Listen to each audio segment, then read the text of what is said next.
Hello, and welcome to I Hate Talking, a podcast about talking, including etymology, frustrating topics, current events, and other random subjects. I'm Adam. And I'm Steph. We are married, and we invite you into these discussions with us as we talk about the good and the bad of talking. We hope you enjoy today's episode.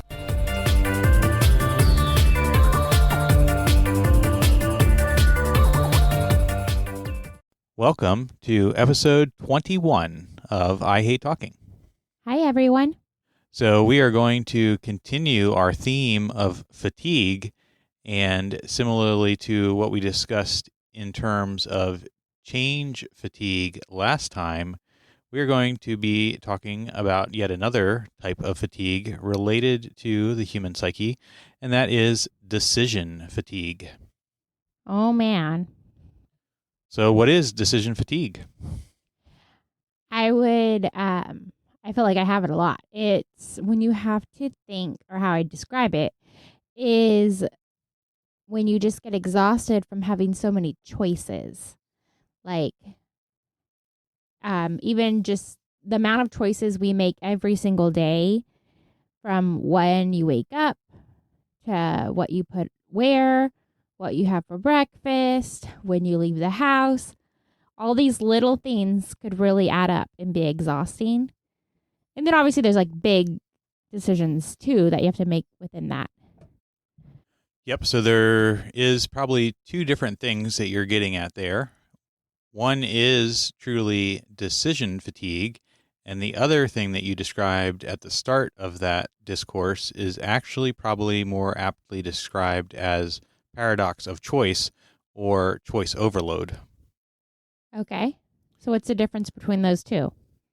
So decision fatigue, similar to change fatigue, is that one becomes fatigued and overwhelmed just by the sheer number of decisions that must be made. So, for example, you may make a decision for what you need to eat and what you're going to wear and whether you are going to take lunch or go out to lunch and so on and so forth. And by the end of the day, you have made so many decisions that you are fatigued by all these decisions. Okay.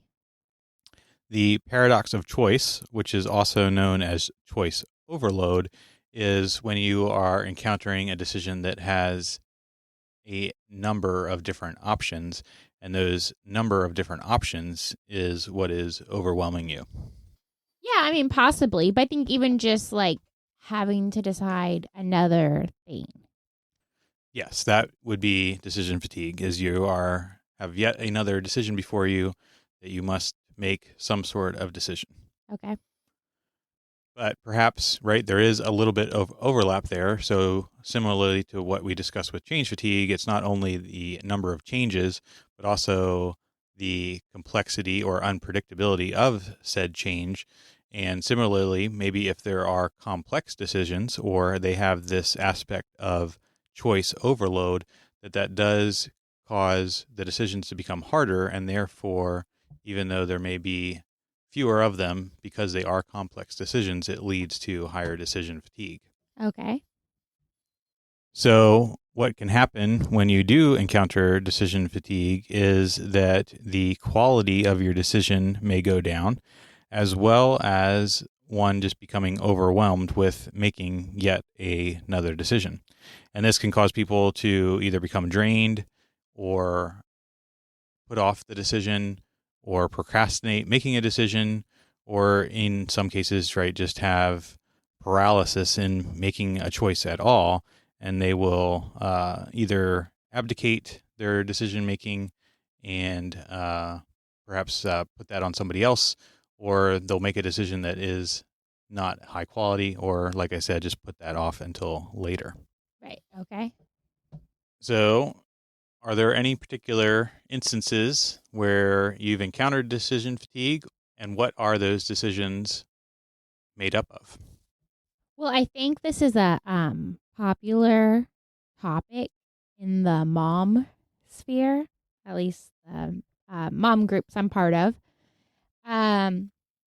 because they'll equate it often when moms are just kind of burnt out. They'll use that phrase, well, you just have decision fatigue, to try to explain maybe that unexplainable feeling of just exhaustion. It's like maybe we haven't necessarily done much today, but we're so tired.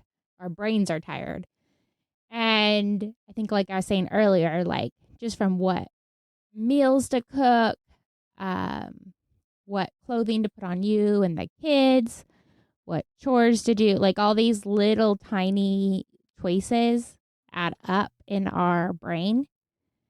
So like popular recommendations are to have like a menu, like a weekly meal schedule thought out ahead of time. So that way when 5 o'clock comes, you're not like, oh, what do we need to eat for dinner? You just look at the calendar and say, oh, it's Friday, it's pizza night, or something like that.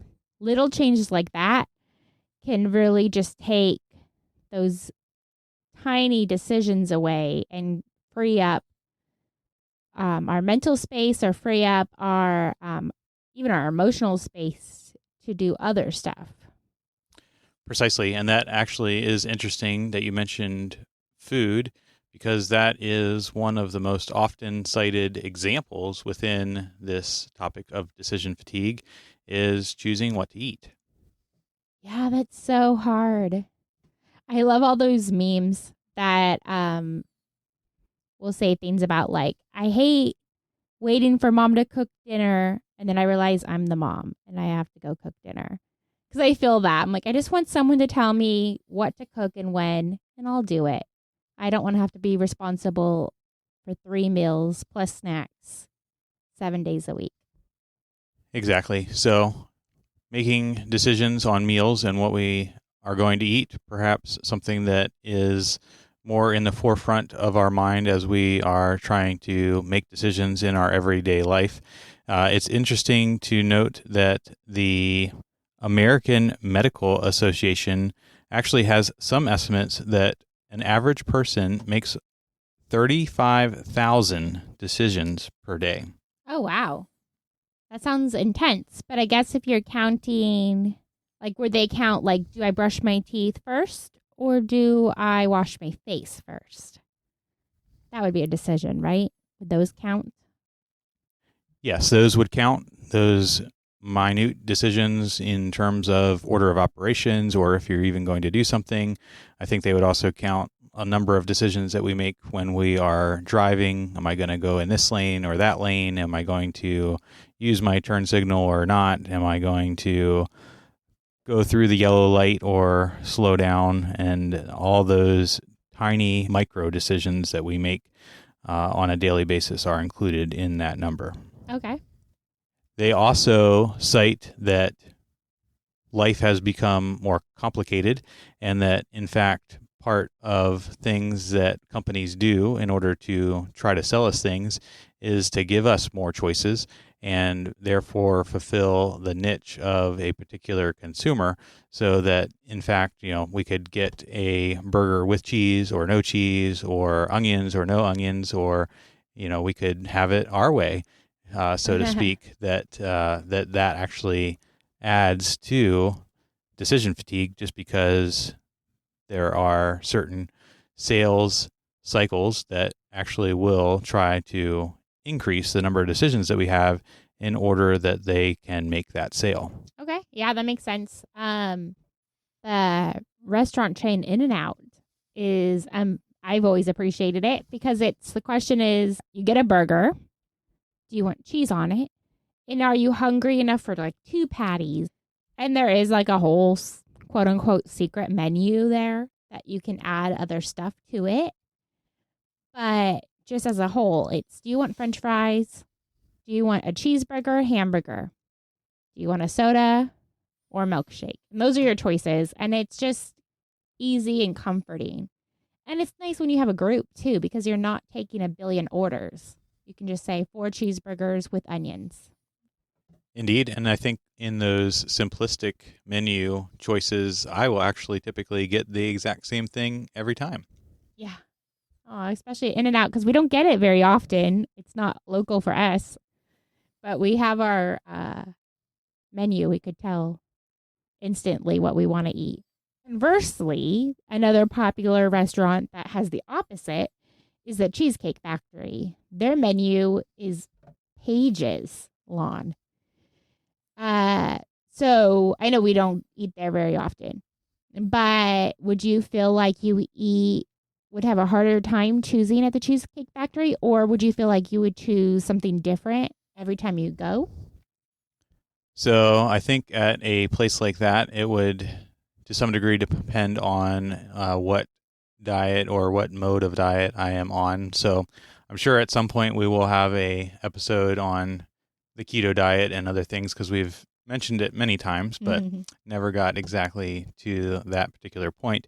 But nonetheless, I think that in some of those scenarios, I will go to not even look at all the sections, but I will actually just go straight to a section that has food that I typically will eat. So perhaps in that instance, either the salad section or the burger section, and just limit myself just to those sections and choose within those specific sections. Okay. So the other nuance thing that I think plays a part in terms of maybe how I experience decision fatigue is also not only the number and the complexity of the decision, but also trying to consider how I might impact either positively or negatively the people that would be affected by the said decision.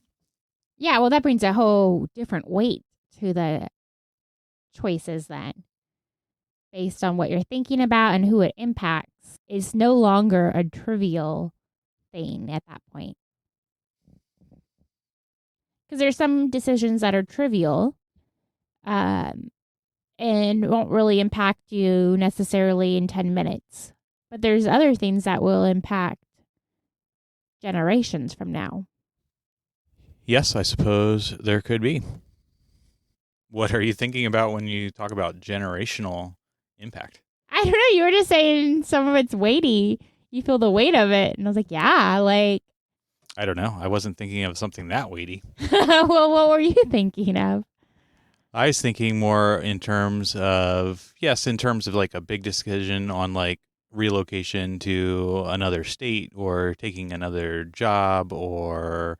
But that impacts generations too. Because our kids live in a different state than most of them are born in because you took a different job or because of your job. And their friends here, if we went to another state, they would lose those friendships or they'd only become online or, writing letters or FaceTime.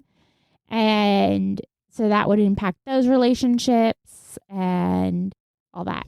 That is true. And that would impact future generations. However, those future generations would have no place in the decision making in my mind. It would only be the existing relationships and the existing people. I would not really, I think, give much or any consideration to theoretical future relationships or people. That's interesting. I definitely would because thinking of like where my family grew up and where I grew up and, like if you go back for a reunion or whatnot, my family would not likely all come here because we're quite a ways away from all of them. But I have aunts and cousins and uncles that live in a pretty local area to each other. I grew up with my family in a different area of the country. I think it does impact it because my family, my mom's side of the family, are from one part of the country. And even though she moved away from there, we'd still return back because that's where most of her family were. So for holidays and that sort of thing, we got together. And even last year, we were able to go back and see our cousins and see, we call them nieces and nephews, but my cousins' kids and all that. And now they're getting married. My cousin's daughter was our flower girl, and we're just about to celebrate 15 years of wedding together. And she's going to get married the week before our 15th anniversary, which is awesome and also crazy that our flower girl is getting married. But, like as they have kids, all of those family interactions will be at that location. We will have to go back there. So the question would be like, we live here, at least currently. Is this where our home base is and our grandkids, great-grandkids, great-great-grandkids come back here for our reunions? It very well could be, or maybe it won't be. We do not know at this juncture. And I think that is probably why I don't give a lot of weight to that, is because there are so many variables that would play a part in that aside from a decision that I am attempting to make. Okay.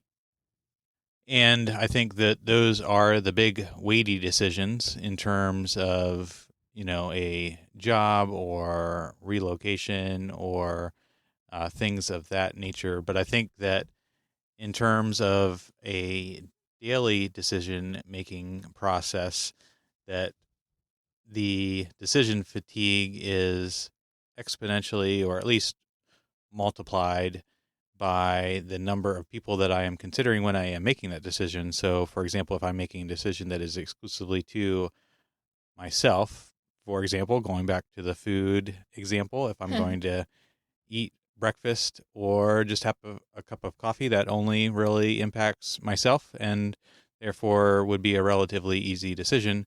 But if now you are going to be the one that either has to cook me that breakfast or make that cup of coffee, perhaps I will choose the simpler option so that I can try to save you some time. And then if we are now considering all the kids and if they're going to eat breakfast, well, then maybe it would be actually easier to make a large platter of food and then we would all share that. And therefore that would be the easier option. So a lot of more variables to consider, as well as the interest of others when you are adding these things into the decision-making process, and therefore adding to the decision fatigue. Right. Yeah, that makes sense. And I wonder, okay, is this part of the decision fatigue or is this routine? I guess what's the difference between decision fatigue and routine? Because as you're giving those examples of food, I'm thinking about even just our little nuclear family. We have some food sensitivities. We have food preferences. And it's not hard for me at lunch to be like, oh, this person loves sandwiches. This one really loves salad. And I'll make a sandwich for him and a salad for him. So that's a good segue into the last thing that we will talk about in this particular episode in terms of routine, actually helping to combat decision fatigue, so that if you know that there are certain things that people can or cannot eat or are going to be more aptly accepted in terms of their meal for that particular day, that you can make that the plan and therefore do not even have to make a decision about that particular thing. Right. Okay. So you'd say that's not a decision then. Like a very tangible example, again, going back to food, maybe we're hungry, I don't know, is one of our kids does not like cheese. It's not an allergy or anything, but he doesn't like cheese on anything. And he can suss it out. Like he can tell instantly that there's cheese on something, even if we try to hide it. He'll always get a hamburger. Most of the family will get cheeseburgers. He will always have the hamburger. And I don't even think about it. It's just such a natural thing. Or if I'm making a sandwich, there's never cheese on his sandwich. But I have to tell other people specifically, no cheese on that, please. And then that then does become a decision, right? So it's not so much as a decision because the decision has already been made. So for our particular instances of ordering food, we know that we are not going to have to decide between a cheeseburger or a hamburger for this particular child. It will always be hamburger, and therefore we do not have to make a decision.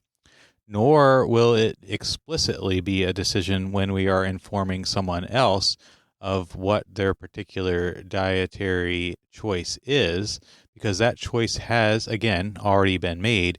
However, it does require mental capacity and therefore maybe plays part in another type of fatigue that we will talk about in our next episode. Mental load? Because I like talking about that. Perhaps not. We'll have to decide. Okay, so routine.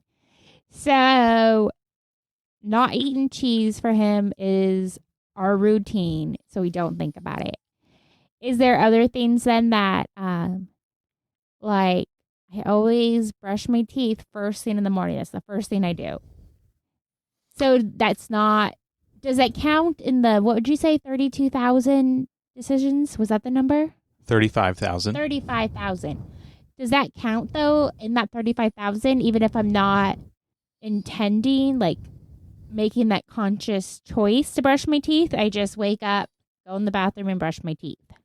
The particular article does not say. I would say that that is not really a decision because, at least in terms of how we are talking about decision fatigue, when you remove that choice from the routine, it no longer fatigues you to partake in that activity or perform that activity. So you've already decided many months ago or years ago that you are going to brush your teeth first thing in the morning, and therefore you don't have to decide that in that daily routine.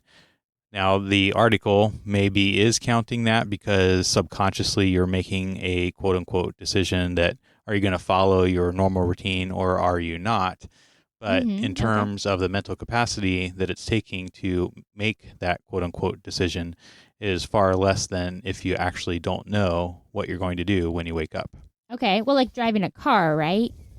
You get in, you put your seatbelt on, and you, like leaving my garage, I would have to put the car in reverse. I don't really think about that. I mean, I check to make sure everything around me is safe and ready. But I don't have to think, oh, put it in reverse, don't put it in drive. Like, it's an instinct. It's so natural. I know, put in reverse. Exactly, and perhaps that's a deficiency in that article is that 35,000 decisions includes making those tiny micro subconscious decisions, but when it really comes down to the practical application of decision making, it doesn't really matter because that is not consuming mental capacity and therefore not fatiguing you if you know that you have to go in reverse to exit the garage. Okay, yep, I buy that. So in terms of preventing decision fatigue, that is the top recommended thing is that you remove choice from these elements of your life wherever possible. So if you know that you have a particular morning routine or know what you're going to order at a particular restaurant, or you know that these are the things that you're going to do as part of what you are doing in your daily routine, that will prevent the fatigue from having to make those decisions because those decisions have been made once, and that is what you do on a daily basis. I was at Starbucks recently, and I was in the drive-thru, and I rattled off my order, and then they gave me like, okay, your total is such and such. Drive around. And then I realized, like, shoot, that's not what I wanted to do. Like, I was going to get something different, but that I got what I always order. And so I didn't even, like, the second the speaker came on, I just gave my normal order. And then I was disappointed because I was like, oh, like, I was going to get something else this time. There you go. So just like another recommendation from our last episode, it does say that sleep is critical for overcoming or preventing decision fatigue. And I think that has to do with more just preventing fatigue in general. If you're well rested and have a consistent sleep pattern, not only does it eliminate the decision on when you're going to go to bed or when you are going to set your alarm or when you're going to wake, but furthermore, you'll actually have more mental capacity to make decisions because you will be well rested. Mm-hmm. Yeah, you'd be more alert. Unlike my Starbucks order, where I was not alert enough to order the proper thing. Precisely. The other thing that is specifically recommended is building downtime into your day, where if you are in a high demand decision-making role or lifestyle, that you actually build in some quiet time where you are explicitly not making decisions. So perhaps you're doing something else like exercising or reading. It could even be watching something on your phone or TV, and just having that restful period where you do not have to make a particular decision. Would that count for like having other people make the decision? Or would that not be restful? I guess that depends on your particular temperament, because I think there are some people that would find that that would be relaxing and remove some of that stress, whereas others may see that as a loss of personal control and therefore actually be more stressed from that. Is this I don't know if this is the right time to say it, but it makes me think of when you can't decide between one item or another. And they always say, like, flip a coin. And then before the coin lands, you realize which one you want, because you're like in your head, you're like, oh, I hope it's this one, or I hope it's not blah, blah, blah. And then you're like, oh, well, I did know the answer after all. But it was hard to make that decision until the last second, or until it became critical or became important. Yes, and that is one of the tricks that you could use in terms of trying to actually determine what your preference really is. I think that is in a similar vein where if you do have this paradox of choice or choice overload, that you can limit the number of choices that you have by choosing broader categories that then limit the number of choices, and therefore make that decision-making process easier and less taxing. And perhaps even when you're offering a choice to others, not overloading them with choice, but giving them only a few options rather than the entirety of all the options. Okay. Any other tips on there? There are some workplace tips in terms of delegation and decision-making in the workplace. Probably not as much in view in terms of what we are discussing today. But those are some things that perhaps if our listeners would like to get more in depth with, we can consider that for a future or bonus episode.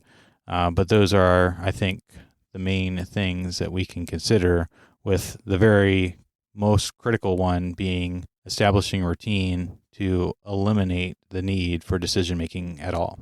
Okay.